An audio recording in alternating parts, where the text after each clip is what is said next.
Hola, hola, bienvenidos a Big Left. Estoy haciendo videos de la historia de Chile. Subí uno que va en una K, 1000 vistas, pero merece mucho más porque es un video con mucha sabrosura, con mucha enjundia de detalles. Estoy tratando todo lo que es la guerra civil entre chilenos, de 1813 a 1814. Son 2 años que se le llama la Patria Vieja, o lo conocemos por el colegio y por otras, por la historia oficial como la Guerra de la Independencia, pero que fue una guerra civil entre una facción, que era la facción que apoyaba al rey, y otra facción que apoyaba el separatismo, la independencia.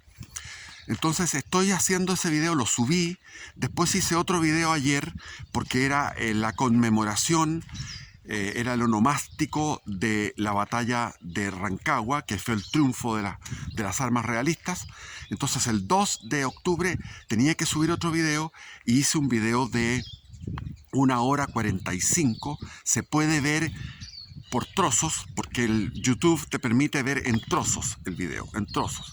Entonces ahí son 1 hora 45 donde trato la dictadura anárquica de José Miguel Carrera, su psicopatía, su megalomanía, el tratado del Ircay, y la misma batalla de Rancagua, que finalmente no lo conté porque ya había hablado mucho, 1 hora 45, cómo fue la entrada de Osorio en Santiago, donde lo ovacionaron.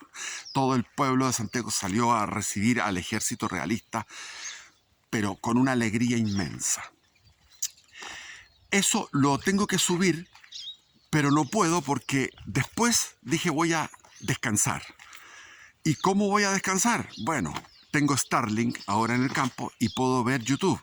Y me puse a ver los comentaristas, los analistas geoestratégicos, geopolíticos, etcétera, etcétera, sobre lo que estaba sucediendo el día anterior, que fue el día 1 de octubre, lo que ha sucedido con el ataque de Irán a Israel. Y me cayó la chaucha. Dije yo, esto tengo que hacer un video, estoy urgido, tengo que avisar, tengo que avisarles. A ver, cuando estuve el 11 de septiembre en la escuela militar, me hice amigo de dos personajes que son pinochetistas. ¿Qué más pinochetista? O sea, perdón, ¿qué más derechista que un pinochetista? Ya. Y después él me mandó un video donde salía esto del ataque que había hecho el Mossad con los beepers, que son unos aparatos como walkie-talkie que los tenían aquí en esta parte, en el bajo vientre, digamos, y de repente sonó la alarma, se las pusieron aquí encima y, y había estallado los dedos fuera, los ojos habían quedado ciegos, 2000 heridos, monstruosamente heridos. Entonces le escribí y le dije, esto es monstruoso, porque era comunicándome en chat con él, esto es monstruoso. Y él me dijo, no, eran terroristas de Hezbollah. Y esa es la moda de la derecha que apoya a Israel, pero no toman en cuenta que Israel surgió el 14 de mayo de 1948 por obra de las Naciones Unidas, apoyado por la Unión Soviética. Y los que defendieron, porque comenzó inmediatamente esa guerra, que hasta el día de hoy no para. O sea, llevan 70 y tantos años de guerra, ininterrumpida. Se ha interrumpido, sí, pero es una guerra permanente. Son treguas que hay. Entonces, las armas que tenían eran armas que les había donado Hitler a un grupo de sionistas ultras, y Hitler quería que se salieran de ahí, y fue una de las medidas que tomó. Entonces había armamento alemán. Todo esto era de izquierda, era de izquierda. ¿Por qué? Porque el comunismo internacional apoyó el Estado de Israel. Acuérdense que lo que hizo el Estado como comenzó el Estado de Israel con los kibbutz. Yo tengo un amigo que estuvo en un kibbutz y cuenta cómo era esos entretelones. Fue muy interesante la conversación con este amigo que fue para allá. Son amigos judíos. Y si uno se va a todo este periodo, puede hacer dos etapas. La primera etapa en que Israel era débil y tenía que defenderse y estaba apoyado por el comunismo internacional, y la segunda etapa que comienza con lo que fue el lío del canal de Suez, donde Israel fue un colaborador de Francia y Inglaterra. Ahí ya empezó a cambiar la cosa. Y ahí vino la Organización para la Liberación Palestina, la OLP, donde estaba el famoso Yasser Arafat, que era un tipo malvado, hacían una serie de atentados terroristas en todas partes. Y después viene lo que fue la Guerra de los 6 días, que fue una guerra relámpago. Moshe Dayan, me acuerdo, que tenía un parche, un ojo con un parche al estilo pirata, que era un genio, y hizo una guerra, una Blitzkrieg al estilo alemán, pero más duro, más rápido, porque en el primer día ya estaban la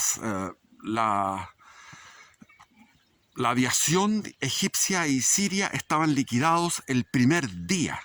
Pues los aviones israelitas salieron hacia el Mediterráneo y giraron en la zona de Sirene, que es la zona oriental de Libia, y entraron a bombardear en los hangares a los aviones egipcios, en circunstancias que los egipcios tenían detectores de radares orientados hacia el oriente, orientados hacia el canal de Suez, porque por ahí podían venir los aviones israelitas, pero los aviones israelitas llegaron por atrás, llegaron por el desierto de Libia y los liquidaron en un segundo. O sea, eso fue extraordinario. Entonces, a partir de la Guerra de los 6 días, donde Israel recuperó Jerusalén,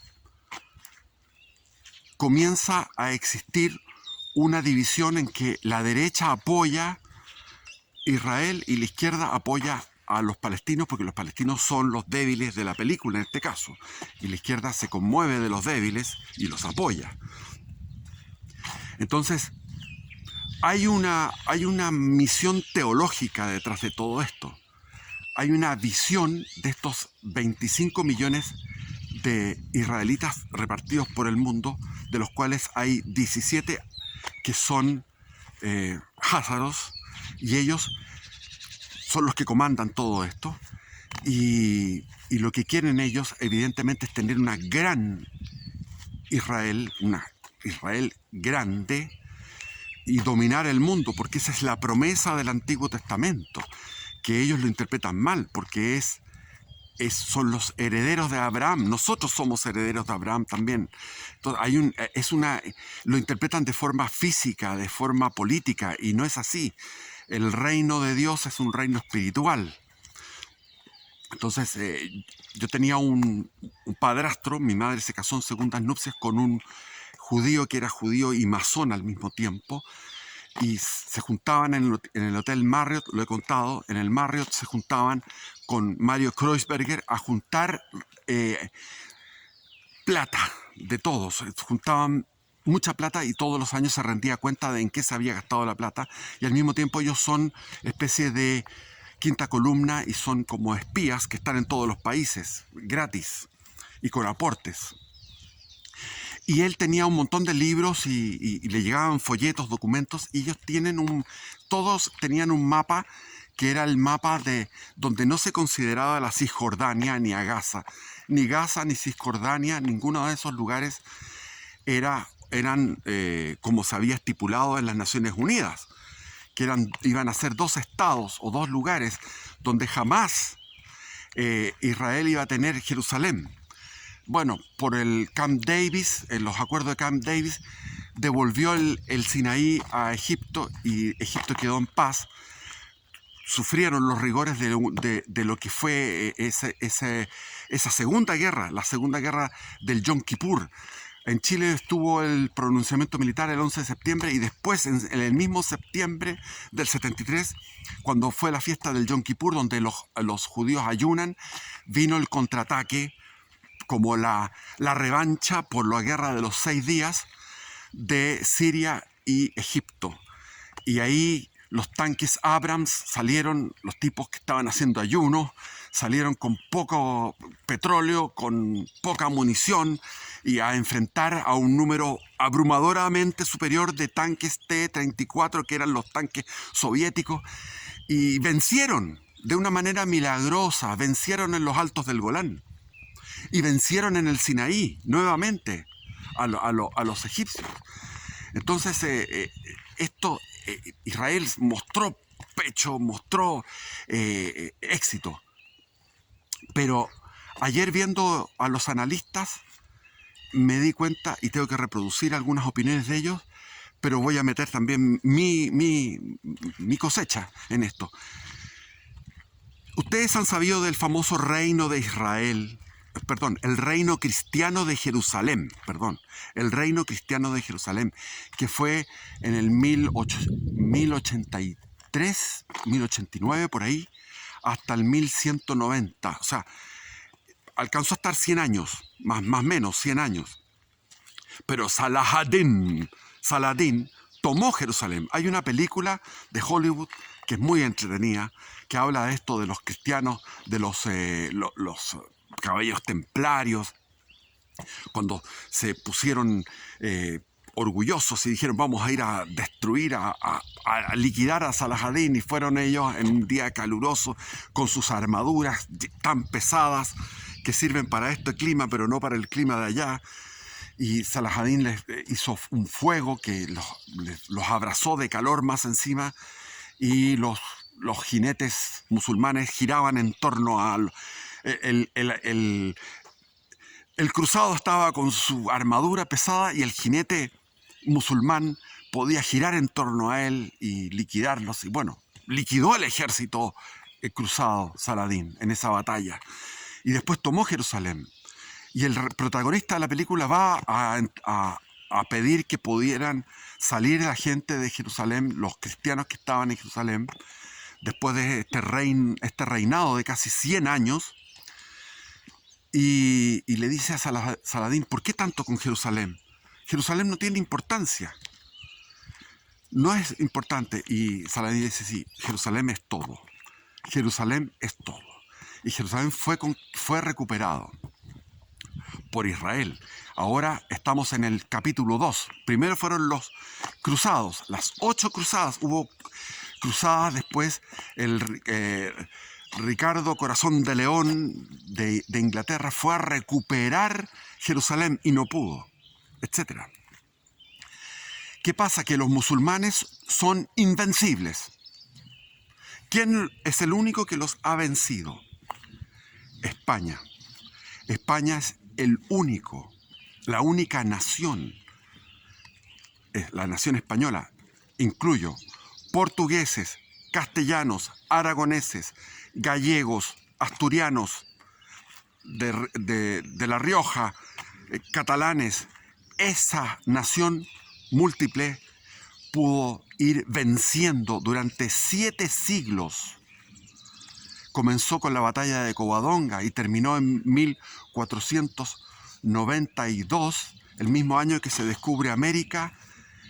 La reina Isabel y Fernando de Aragón, la Isabel de Castilla y Fernando de Aragón, toman Granada, que fue el último bastión de los musulmanes. Pero fueron 7 siglos, desde el 700, cuando llegaron los musulmanes fue el 711, si no me equivoco. Del 711 al 1492, calculen, saquen máquina calculadora. ¿Cuánto fue eso? Entonces, España, y con esto me refiero a Portugal, a todo lo que he nombrado, se crió, se fortaleció, se generó un prototipo de hombre que nunca más se va a dar en la historia de la humanidad. el hombre español era una nación de 5 millones, después 6 millones de héroes, 6 millones de un valor impresionante. Cada soldado español era un superguerrero en la época del Renacimiento.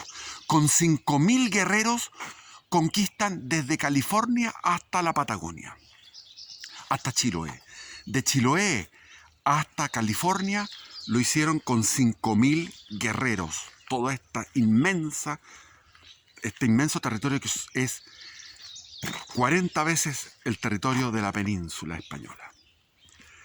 Solo España logró vencer al Islam y después lo vencieron en la batalla de Lepanto, ese 7 de octubre, con ayuda de los venecianos, pero los venecianos, los italianos, que no existía la nación de Italia, el país de Italia, no habrían podido hacer lo que hicieron gracias a los españoles.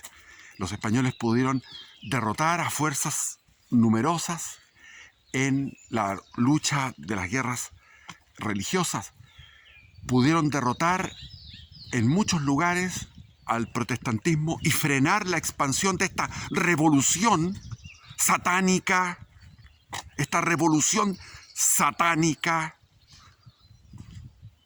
religiosa de Lutero, Calvino, etc., que terminó consolidándose en Inglaterra con el calvinismo, que es el puritanismo, el anglicanismo, el calvinismo, pero es una tría, es una trinidad: masonería, sionismo y calvinismo.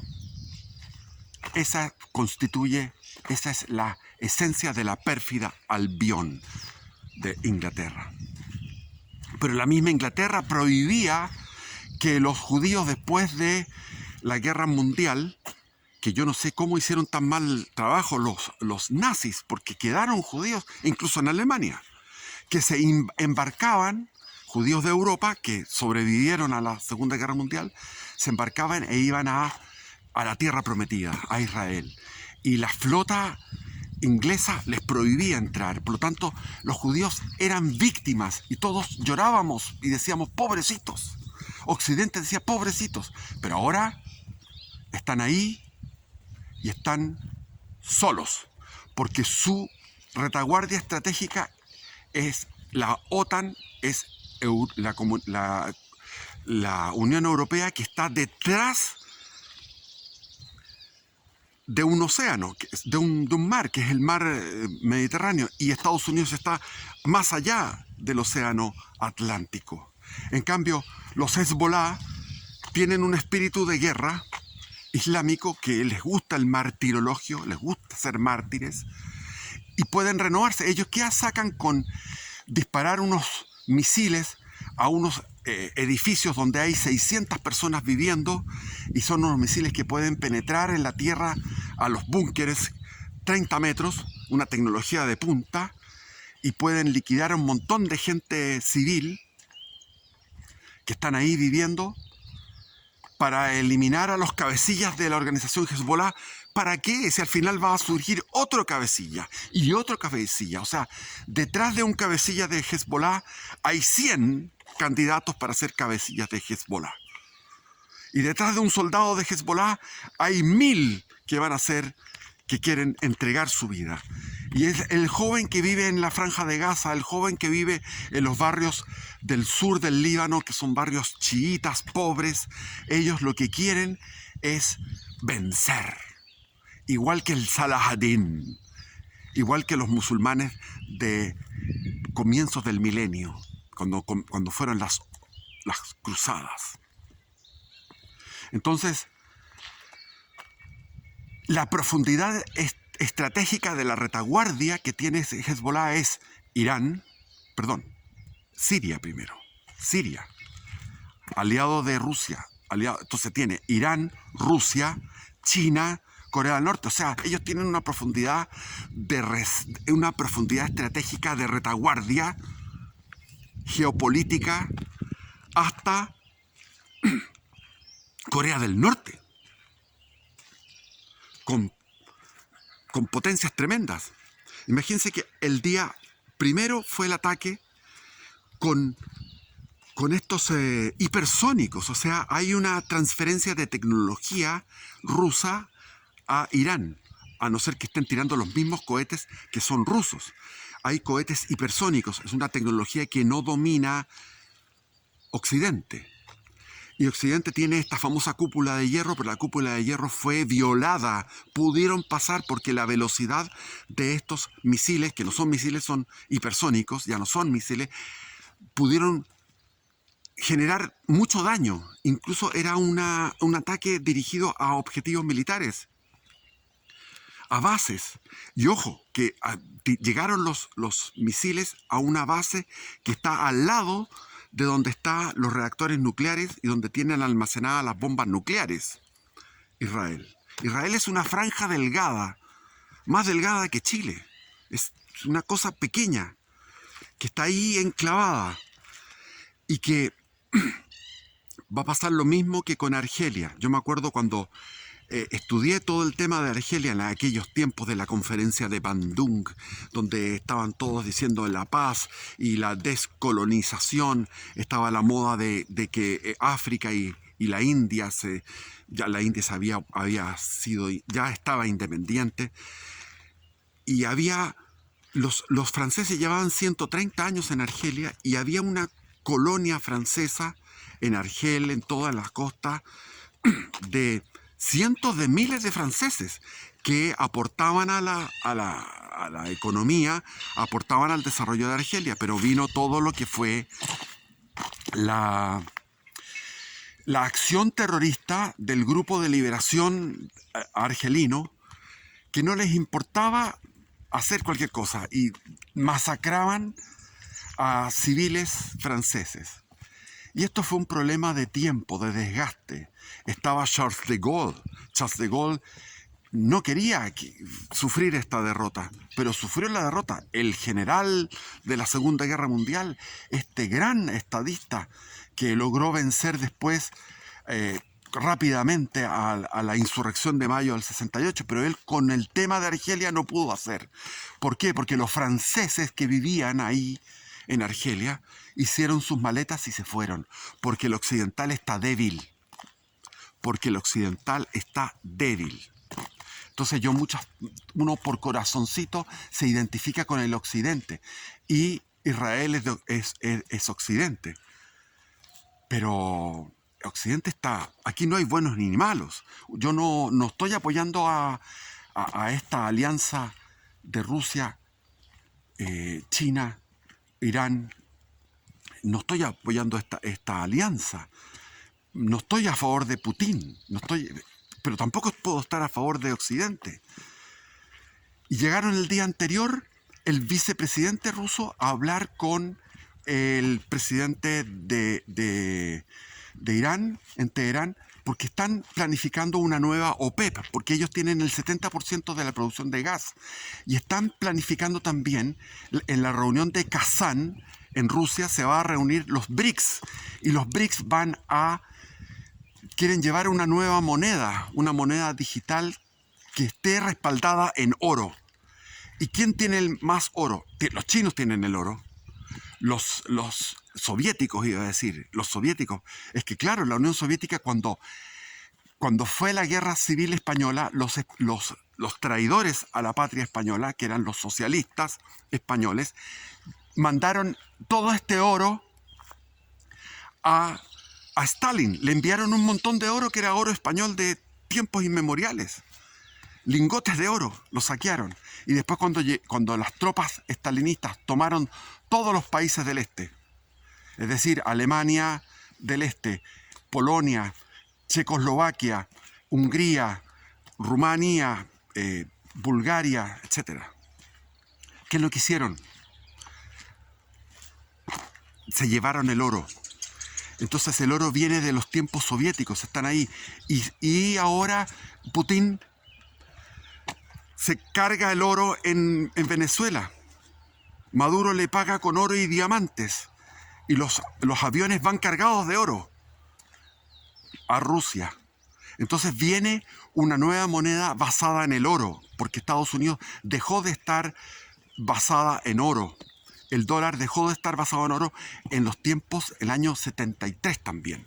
Cuando fue la guerra del Yom Kippur, en aquellos tiempos, si no me equivoco, puede ser puedo equivocarme en un año, pero en ese tiempo fue en el gobierno de Nixon, en que se dejó de tener respaldo en oro. Entonces el dólar ya no vale. Y la semana pasada China vendió 700.000 millones de dólares. 700.000 millones de dólares a precio de huevo. Y eso no lo podían hacer en los tiempos de Trump, porque Trump los tenía apretados, los tenía amenazados comercialmente. Porque Trump lo que hacía era apretar a China. Porque China es peligrosa, son unos ateos del orto. ¿Y qué pasó? Que esto está dando una señal de que la deuda norteamericana, el dólar, se va a ir abajo. O sea, viene una desdolarización del mundo. Los BRICS están llamando a otros países, están invitando a 35 países más a sumarse a este club de los BRICS. La India es un país inmenso, formidable, que está creciendo a ritmo acelerado, y ellos tienen una religión politeísta. Y ahí el Shankar, que el que está manejando, que es nacionalista, dispara para cualquier lado. Como son ellos, absorben, ellos pueden estar con Occidente, con China, pueden estar con lo que sea. Así que ellos, es un mundo independiente, la India, que sería como el BRICS número 1, en el sentido de que va a ser el número 1 en el futuro, y que es el más independiente. Esto me recuerda a la conferencia de Bandung de los países no alineados en aquellos tiempos, donde estaba Anwar Sadat, estaba, ¿cómo se llamaba este? Se me olvida el nombre, pero todos los que estaban ahí eran, se suponía que eran los de África, los de América Latina, que se llamaba América Latina, los del tercer mundo. Entonces se hablaba de los del norte y los del sur, del primer mundo, del segundo mundo, que era el mundo soviético, socialista, y el tercer mundo, etcétera, en la segunda mitad del siglo XX. Entonces, ¿pueden derrotar a Israel? Sí, lo pueden derrotar. Israel está huyendo hacia adelante. El mismo Netanyahu tenía problemas de corrupción, tenía problemas que estaban casi en una guerra civil. Y viene este ataque del 7 de octubre del año pasado, donde curiosamente las alarmas, la parte computacional que tenían ellos, todas estas cámaras, no funcionaron en un momento y entraron, todos sabemos la historia, mataron gente y todo, y se desató esta guerra. Pero Netanyahu, él mismo, está ya con crímenes de guerra, lo único que puede hacer es huir hacia adelante, ir más allá, doblar la apuesta. ¿Para qué? Para que entre Estados Unidos. Y los demócratas que están gobernando Estados Unidos tienen que hacerlo, tienen que ir hacia adelante, porque se les viene encima una elección que probablemente la pueden perder, pero puede haber fraude. Yo no sé qué. Estos tipos pueden hacer cualquier cosa. Incluso Maduro lanzó un montón de gente de las cárceles y de los hospitales psiquiátricos, gente psicópata, que está muchos en Chile, y Maduro puede decir en algún momento, enter, para adelante, funcionen. Y estos tipos pueden dejar la cagada. Son unos tipos... O sea,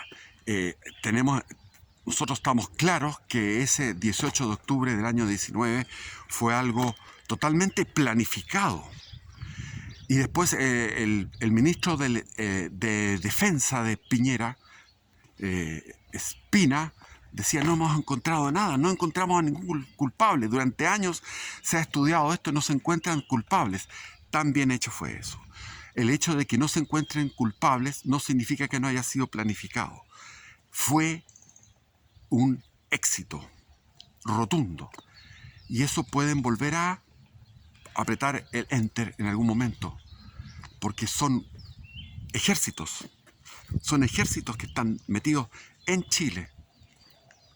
Entonces, eso es lo que yo estuve pensando. Dije, lo que va a pasar lo de Argelia Israel. Va a pasar lo de Argelia, porque los occidentales no estamos para ser mártires.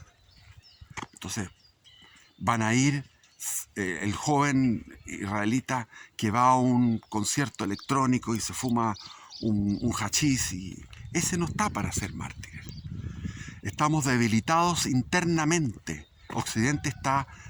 Por eso que uno no puede apoyar a Occidente, porque ya desde el baby Bush, el George Bush Jr., que hablaba de las armas de destrucción masiva en Irak, mentira. Se metieron en esas guerras, mataron un montón de gente, hicieron puras huevadas. ¿Por qué? Porque son el peón, más que bien la reina, no diría el peón, es la reina que utiliza el tablero de ajedrez sionista. O sea, Estados Unidos le hace la pega. Y eso es lo que quieren ahora, que Estados Unidos haga una pega. ¿Cuál es la pega? Atacar Irán. ¿Cómo puedes vencer a Irán? Irán es invencible.